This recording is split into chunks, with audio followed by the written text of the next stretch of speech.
evacuated day of June 2002, a day that I will never forget in my life, a day that still has me a lot, a day that still irritates me every single day. Toastmaster of the day, hello Toastmaster and future Toastmaster. This happened with me while working in Gujarat.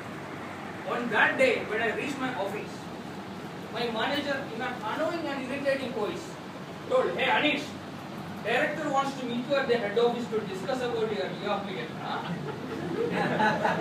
Head office is located 7 kilometers from my site. So I requested my manager to give me a drop to the nearest station so that I can catch an auto and reach office. The way he behaved is still harrowing me. The answer was, "It is your personal matter. You need to manage. I am not going to spare the vehicle for that." In fact, the words he used were more rude. It was completely unparliamentary. I need to walk an entire 3-kilometer stretch to catch an auto and to reach office. I had butterflies in my stomach since that is my first meeting with the director. I felt like a lamb entering in a slaughterhouse. "Why do you need a leave now?" Director won't like a liar. "Sir, it's been 18 months now since I joined. I'm literally in Kerala for some time." "Mr. Ramachandra, if you want to go, you can go. Don't come back." He was boiling mad. He behaved with me as if I am not a junior engineer, but a slave. After abusing me for some more time, he said, "Look, I can give you only for 5 days, and your request for a personal loan of ₹5,000 cannot be sanctioned." I had no option other than holding my head. Tears welled up in my eyes, and with a heavy heart, I left his camp. I need to travel all the way to Kerala after 1.5 years, only for 5 days, that too without any cash in my hand. Skies began to darken, and the pain was like liquid metal running in your veins. After coming out of the office, I shared this experience with a senior person for whom I have tremendous respect. He said, "Anish, keep your head low, face the challenges, work hard. Your days will come. Property pays." The days and months melted like snowflake. I am now in a bridge construction project which is complex in nature. I am accountable for survey as well as main portion of the bridge. In order to do justice and to meet the tight schedule of the project, I often reach the construction site at 6:30 AM every single day during the summer period without anybody's instruction or pressure. My work was getting recognition. I rapidly became an indispensable member of my team. One fine evening, I saw the director is wandering aside. My old memories started coming back to me, and I felt like a cat on the hot bricks. This time, he came to me, put his hand on my shoulder, held me tightly. I was completely struck. "Why don't you take 10-15 days leave now?" And by saying this, he gave me an envelope and asked me to open. I was taken aback.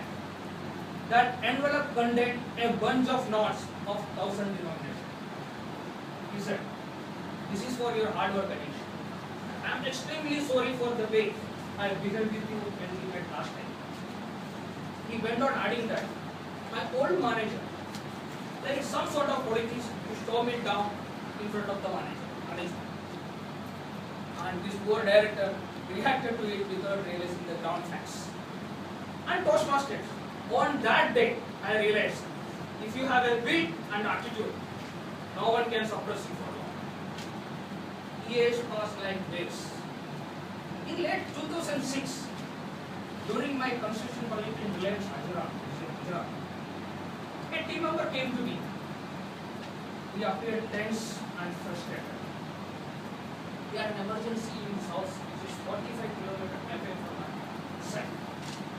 He needed my permission to use the site vehicle for a drop to the nearest railway station. I spontaneously allowed him to use the vehicle, not only up to the railway station, but up to his house. Our karma always hits back. Do you know who that person was? It was none other than my first manager, who abused me, insulted me, humiliated me for a 3-kilometer ride in my early days in that organization.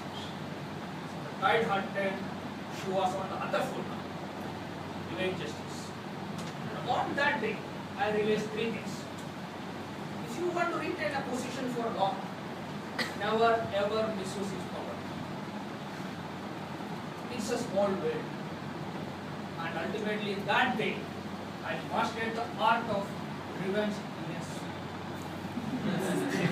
Let me reiterate a few things that I learned while working in that organization.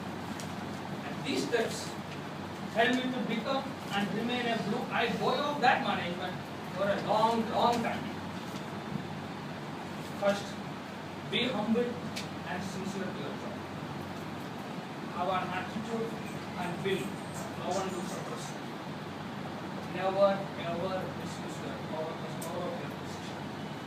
Finally, when any newcomer or juniors coming to your side or your organization, deal them fairly, don't harass them, support them, they will give you results.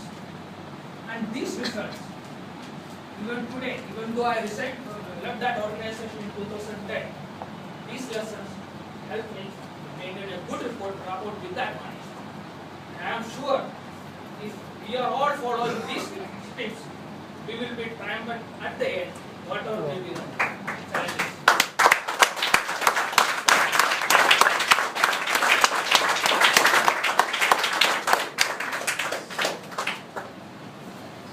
Coming to the key part, execution. Strategy is a commodity. Execution is